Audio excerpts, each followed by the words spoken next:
Bonjour à tous. Et si on parlait un peu des élections européennes, quoi de neuf? Personne pour me répondre? Bon.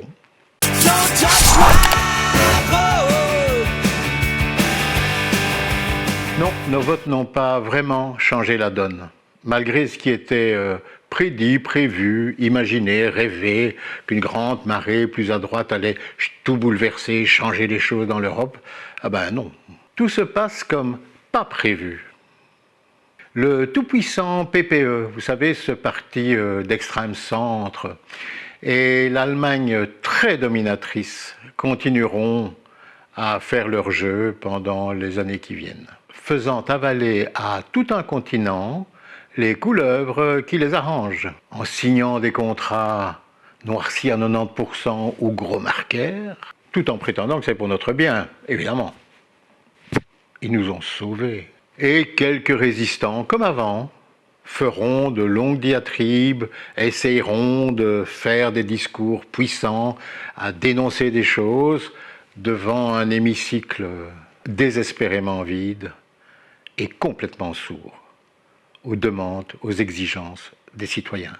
Bref, pas grand-chose à dire, hélas, mais par contre, leur cirque a déjà démarré, font la caisse. Et notamment par les propositions pour les top jobs, ah c'est joli, hein, pour les top jobs, qui mettent donc à la tête de l'Europe et aux décisions des gens non élus, décidés par l'entre-soi habituel.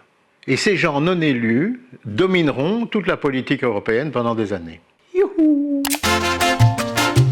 Ce sont les 3 jobs les plus en vue en Europe. Vous avez la présidence de la Commission européenne, ça c'est le sommet, hein, je veux dire, il n'y a pas plus haut. Vous avez la présidence du Conseil, ce qu'un Belge faisait depuis quelques années, Charles Michel, hein, souvenez-vous-en, avec une action, enfin on le voyait tout le temps faire beaucoup de choses. Et puis vous avez la représentation de la diplomatie européenne. Le top des tops, comme je le disais, c'est évidemment la présidence de la Commission européenne, ce que j'appelle la grosse commission. Vous vous souvenez de sa dernière représentante? Oui, elle, les SMS introuvables, des contrats pharaoniques avec des sociétés pharmaceutiques que nous payons. Hein. Les déclarations politiques tonitruantes qui sortent complètement de son rôle de fonctionnaire. Elle est au service d'eux, c'est pas elle, normalement, qui doit prendre ses décisions et qui doit faire ses déclarations. Et finalement, la va-t-en-guerre jusqu'au boutiste. Eh bien, sachez que malgré tout ça, elle est reprise, sauf des accords du Parlement, mais on verra, ou du Conseil des Nations, m'étonnerait. Elle est reprise pour un deuxième mandat. Et avec des procès qui sont en cours contre elle, eh bien, malgré tout ça, on la repropose. C'est magnifique. On vit dans un monde merveilleux. Et finalement, tu te dis, attends, ça doit faire partie du CV, à mon avis, demandé par l'Europe pour pouvoir être proposé. C'est avoir des procès, avoir des problèmes. À mon avis, ça fait partie du curriculum vitae des mecs ou des filles. Voilà, bon. C'est un sentiment, mais ça devient quand même très fréquent. Les 2 autres top jobs, à mon avis, n'en ont que le nom. Par exemple, la présidence du Conseil, c'est un peu une super secrétaire qui règle les agendas. Hein. Je veux dire, je suis désolé, mais si on veut vraiment résumer les choses, c'est quand même un tout petit peu ça. Hein. Alors j'avoue, c'est un peu exagéré, mais pouvez-vous me citer les 3 noms de présidents du Conseil? Allez-y, j'attends. Ah, personne. Reprenons maintenant avec le 3e top jobs. C'est la représentation de la diplomatie européenne. Alors là, j'ai un problème, parce que normalement, la diplomatie, c'est la position d'une nation qui est donnée par rapport à une autre nation, par rapport à une situation internationale, par rapport à un conflit, etc. Mais c'est une position d'une nation. Or, que je sache, l'Europe n'est pas encore une nation. Peut-être qu'il y en a qui l'aspirent à ce que ce soit les États-Unis d'Europe. Les USA, malgré que ce soit formé de nombreux États différents, je veux dire, il y a un État fédéral qui est une nation, reconnue en tant que nation. Je veux dire, l'Europe n'en est pas encore là. L'Europe, pour le moment, c'est un kaléidoscope de pays qui, souvent, dans les problèmes importants, ne s'entendent pas entre eux, ont des positions et des opinions extrêmement différentes, et parfois des opinions tout à fait démocratiques de leur population, qui ne sont pas d'accord avec les décisions prises. Donc, comment voulez-vous qu'une Europe formée d'un kaléidoscope qui n'est pas en soi une nation, qui a une même idée, qui a une même optique, qui a une même politique, je veux dire, comment voulez-vous avoir un représentant de cette diplomatie? Ça me semble, encore une fois, du fantasme. On s'attribue des gros titres, président de ceci, président de ça, diplomate, mais qu'en est-il derrière? Où est la réalité? J'en sais rien. Donc finalement, ce poste est assez étrange, je dirais. Et je pense que c'est pour ça que l'Europe n'est pas vraiment prise au sérieux. Qu'est-ce que l'Europe a encore comme poids dans les décisions internationales? Nous représentons quand même 450 millions de personnes, de pays relativement riches, avec un gros pouvoir d'achat, avec un gros potentiel intellectuel d'éducation et de production aussi. Et on ne pèse pour rien, cacahuètes. Personne ne nous écoute, personne ne nous respecte.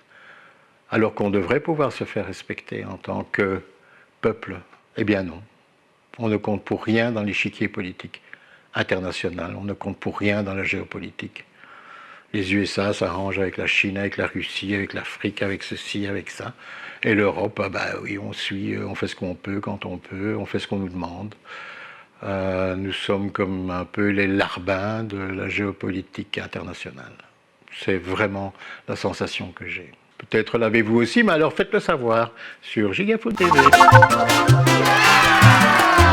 Gigaphone TV. Donc, en bref, eh bien, Zorro n'est pas arrivé. Par contre, les zéros se bousculent. On rigole, mais pauvre de nous finalement. On va être ballotté par des vagues de décisions tout à fait, très souvent aléatoires, pour les intérêts de tel pays, pour les intérêts de tel représentant même. Hein. N'oublions pas la présidence de la Commission. Parce que finalement, c'est l'exécutif et les commissaires européens et la Commission européenne qui décident de beaucoup de choses. Avez-vous vu le Parlement être respecté ces dernières années? Ils signent ce qu'on leur dit de signer. Il n'y a personne qui s'oppose. C'est un peu pénible, alors que le Parlement, finalement, il était élu directement par nous.